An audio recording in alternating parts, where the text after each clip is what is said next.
This is the one right here that will definitely cause a man to open his mind, cause a man to think like, yo, you know what? She a little different. This is what sets you apart the most from other women. This is what makes you rare.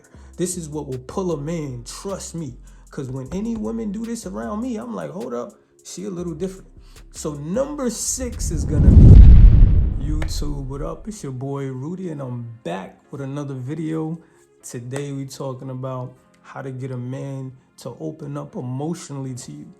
6 ways to get a man to open up to you emotionally. And I want y'all to know this isn't an easy process. This is gonna be something that takes time, so you gotta have patience. All right, so first let's talk about why it's hard for a man to open up in the first place. For men, for us, we're kind of taught and conditioned to keep our emotions in, right? And I know a lot of you ladies get mad at us about it, you know, like why he can't open up, why he feel like this, right? I understand, but we're taught to keep our emotions in a lot of times, to not express it because it shows weakness to the world, to our family, and even to you.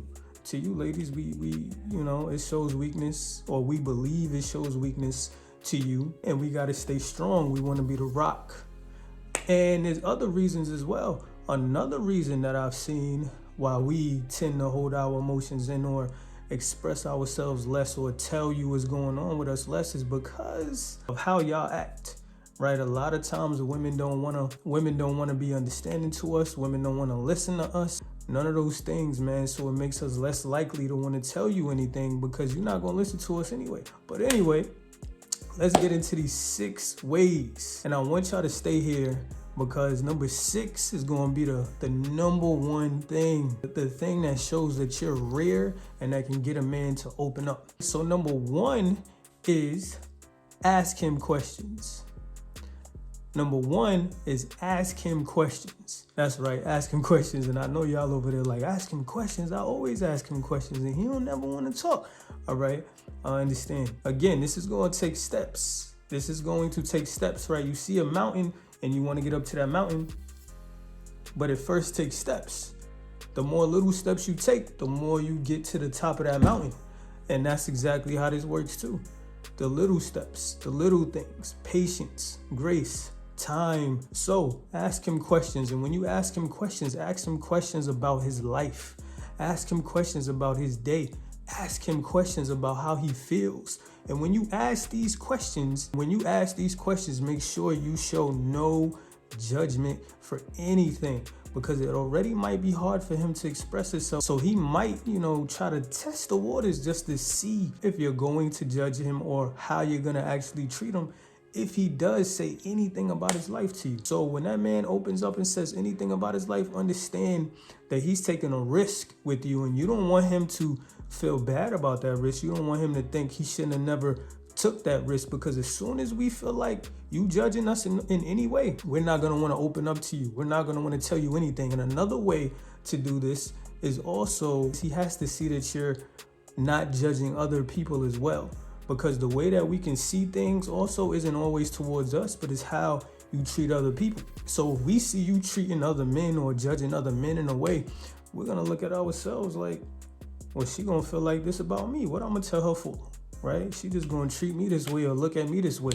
We don't want to look like we're less than a man. We want to feel like a strong man. We want our women to feel like we are strong. So if that man ends up telling you something about his life in the past or anything based on that question, you got to make him feel strong about it. That's going to make a man feel like a man, right? You want him to open up. You also want to make him feel like a man for opening up. That's going to make him open up even more. Again, that was number 1, and number 1 is asking questions. Number 2 is being kind and understanding.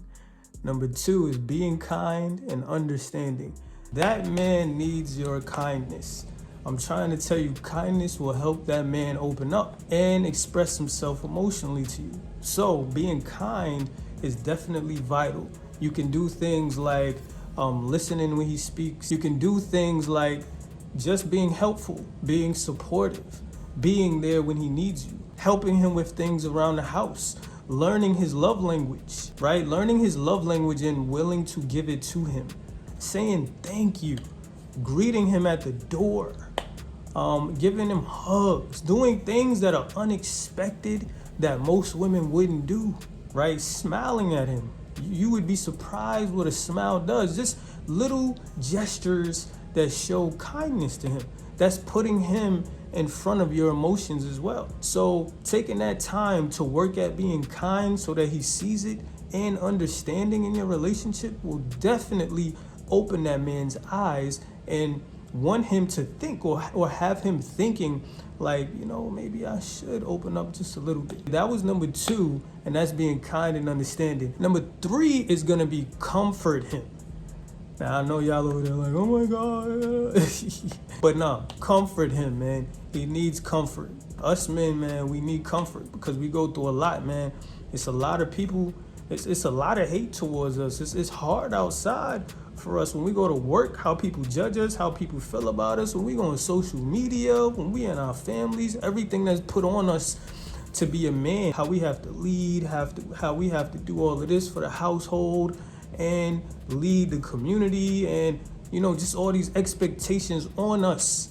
So we need that comfort. We need to be able to go to somebody where we can let loose, man, where we can have peace, where we can ease our minds. We need that comfort even when he's angry, right? That's a big one right there. When he's angry or sad or having anxiety or might have depression or anything, he might be in a depressed state or just anything, just his mind is going crazy. He needs that comfort, especially when you put your feelings, your emotions to the side. That is a big one. When a woman can put her emotions to the side, that allows him to open up emotionally. It might not be like you, but that man will feel grateful that you're there for him, to comfort him in his time of need, to love on him, to help him ease his mind rather than making it more chaotic, rather than causing more problems.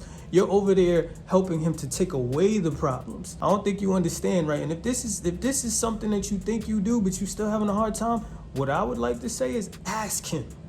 Ask him what is comfort to him, rather than trying to comfort him in the way that you think he needs it.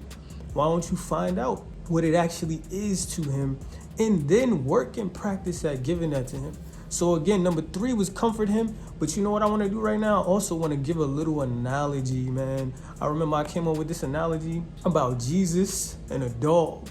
And I want to make this analogy because it takes time for things to change. But during that time, you have to love somebody and help them, right? So I came up with this analogy with Jesus and his dog, right? Just imagine a dog that has been beaten by his owner, and now he was left out for stray. So now this person comes up to this dog, which is Jesus, and remember, Jesus is love.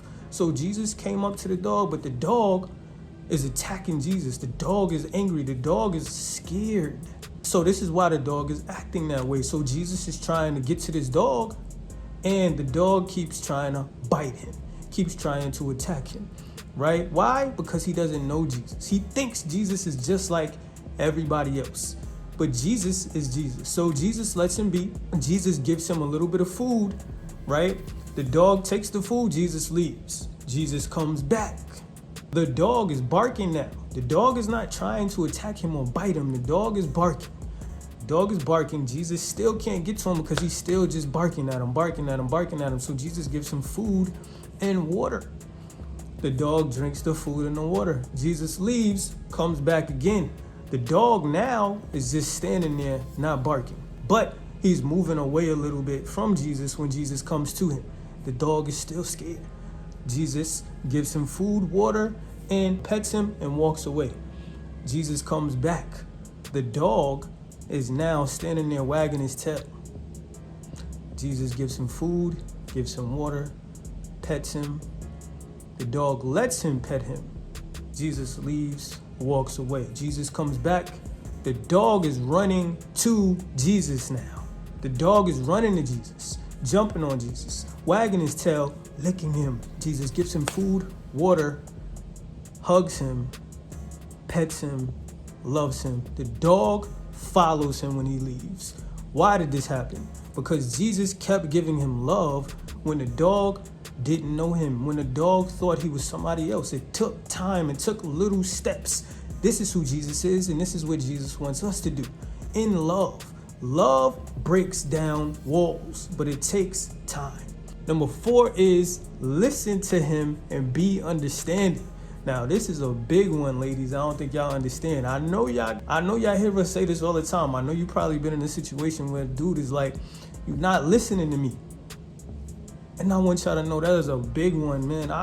That's something for me, but I know it's a lot for my guys, man, because I hear it all the time. So again, the key is listening to him, but the key is learning what listening is to him, not thinking that you are listening to him. If he says you're not listening to me and you say I am, let me tell you something. That means that you're not listening. Because to listen, if he says you're not listening, but you say you are, that means you're not. So that means you have to try to listen in the way that he needs it, right? All of this is about servanthood. It's about giving, right? It's about putting our emotions and how we feel to the side. So you have to listen when this man brings up a concern or a request to you, right? Because if this man is not able to bring up a concern or a request to you, something that he has an issue with, something that he doesn't like that you may be doing, or something that he may not like that you have done or that you plan on doing, or he has a request, like he wants something to adjust, or he needs something from you, but you over here not listening, not being understanding of what he's saying, that's a bad thing. Because this right here, this is definitely going to show a lot of respect. If you're listening to what he's saying to you, this is going to open that man. This is going to make him think, you know what, maybe I can tell her something else, right? Because you're taking the time to put your ego, your emotions, how you feel and what you think to the side, to listen to what he has to say in this moment. Instead of thinking about yourself, you're thinking about him. And this is a very vital thing for men, because we don't have people to really talk to. Us men don't really want to talk to men about everything, right? Look at how men are. Men already don't want to open up. We always think, he's soft, he this and that and this, but we think women are supposed to be softer, so we're more prone to opening up to women because God made y'all to be nurturing, right? For us and children. So we need y'all. We need y'all in this area, and y'all have to express and show us that we are able to open up to y'all. Y'all can't just ask us to open up to y'all, but then when we try or tell you the smallest thing, you don't listen and you don't understand. So you have to show him that you are willing to listen. And in order to do that, you have to put what you feel to the side. You have to show him that what matters to him matters to you. Because if what matters to him matters to you, that man will feel respected. And when a man feels respected, that man will want to open up to you. But again, it's going to take little steps. You got to keep showing him this. Number 5 is going to be being less offensive and defensive. Now, this goes along with number 4 with the listening, right? You have to be.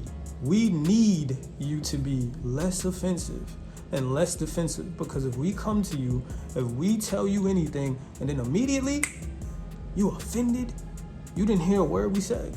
Immediately you defensive, you're fighting everything that we are saying or everything that we're thinking or any of that. To respect what is being said to you, that means you have to listen. And when you're truly listening, you are not being offended. Trust what I'm telling you. If you're truly listening to someone, you cannot be offended and you cannot be defensive, because offense and defense is more about you than it is that person.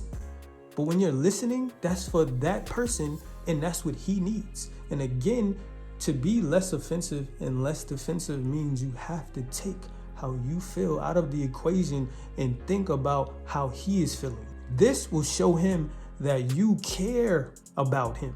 This will show him that you love him. This will show him that you respect him. This will show him that you are rare, right? Because a lot of women are offended. A lot of women get defensive. This will show him that you are listening to him and that you are thinking about him more in this situation, right? To get through this with him than yourself. So ladies, we need you to be less offensive and less defensive. This will open up your man to be more emotional. Doesn't mean he's just going to be the super emotional, expressive guy all the time. But understand, it's going to have him trusting you a little bit more to tell you things for your relationship. All right, number 6. Number 6, y'all. This is the one right here that will definitely cause a man to open his mind, cause a man to think like, yo, you know what? She a little different. This is what sets you apart the most from other women. This is what makes you rare. This is what will pull a man, trust me. Because when any women do this around me, I'm like, hold up, she a little different. So number 6 is gonna be accountability. That's right, I said it. And you might be over there, I don't take accountability. But no, accountability, man. Looking at yourself, taking responsibility for your actions, admitting to your wrongs, apologizing, telling him how you can see the things that you might have done, right? Taking accountability for what you did, looking at yourself, being humble, right? Putting your pride aside for him. When a man could talk to a woman and she can say, you know what, I see where you're coming from, and you know what, I probably shouldn't have did that. What is it that you need? You know, I could see that hurted you or that hurt you in this way, and I never wanted to do that. I truly apologize, babe. I want you to know I love you and I did not mean to do that. That is rare. Why is that rare? Because again, when we go back to what I just said, when you tell a woman something, a lot of times she gets offended. She gets defensive. I'm trying to tell you, this happens a lot. Trust. Ask a bunch of men. Are they able to tell women things? You know the answer is going to be no. And it's not just because he don't want to. It's because we know how you will respond or react. But the rare women, because I know there are some, and I have some that are my friends and family or whatever, and I know some other women that's like that. But when you are a rare woman, you are not like that. You are trying to understand what he's saying. You're coming to him for correction. You're coming to him to ask his thoughts, his opinions of what you're doing and what you should do. You're coming to him to adjust. You're coming to him to provide what he needs, right? Because that's what relationships are for. It's about me giving to you and you giving to me, not me not giving to you and you not giving to me. It's not about pride. It's about love. It's about being humble. It's about giving. It's about servanthood. So accountability allows you to be open to do that for him. And if that man can see that you can look at yourself, if you could look at yourself and not fight him and not go against him and not do all of these things that a lot of women does to him, that will cause him to start to think, yo, she's different, man. She listens to me when I speak. If a man can say, ladies, if a man can say out his mouth, yo, she listens to me when I speak, this man has a winner. Trust. I don't think you know how other men's eyes light up when we hear another man say that. She's a whole wife. She listens to you. She understands you. She don't fight you. She looks at herself. She takes accountability. What? You better give her that ring, bro. That's exactly how we think. I don't think you understand. And that will have this man crying at the wedding. That will have this man getting on his knees. That will have this man talking to you about what's bothering him, about what's on his mind. That will have him doing these things that you wish most men would do. Because a man could still try to do this to you, right? Let's say there's an expressive man. He could try to do this to you, but if you not doing these things, that's going to either make him mad and make him want to leave, or that's going to make him shut down and make him want to leave. But you want him to stay and you want him to open up and you don't want him to be angry or shut down. This will cause him to feel free, to feel safe in your presence. Trust what I'm telling you. I am a man, and this is what I've been hearing my entire life. This is what I've been hearing my entire life. You have to be rare. And as Christians, if you are a Christian woman, this is exactly what God wants from you. This is exactly what God teaches in the Bible. We need this. So again, I hope this video helped y'all. I hope y'all could take the time to think about this. I'm not trying to say anything bad about y'all. I'm just trying to give y'all the keys of what men need, of what we really crave for, about what we talk about that we wish we had in a woman. And a lot of men talk about this. When I tell you a lot, I've been hearing this my entire life. So that means this is a need that God provided inside of us that we crave from y'all. We need this from y'all. So I thank y'all for watching. I hope y'all took something from this. Let me know how y'all felt about this. Matter of fact, go and do it and then come back and write down what happened, how that person took it, how it took time, and all of that. Even pay attention to how other women do that. Pay attention to when men say that a woman does. Listen to them and just listen to how they say it. Look at their eyes when they, when they speak about this. I'm trying to tell you, this really matters, and this is a key thing that men need to be willing to open up. We need this from y'all. We love y'all. I love y'all. Please subscribe, hit the like button, and come back for some more videos. But I'm going to get at y'all when I get at y'all.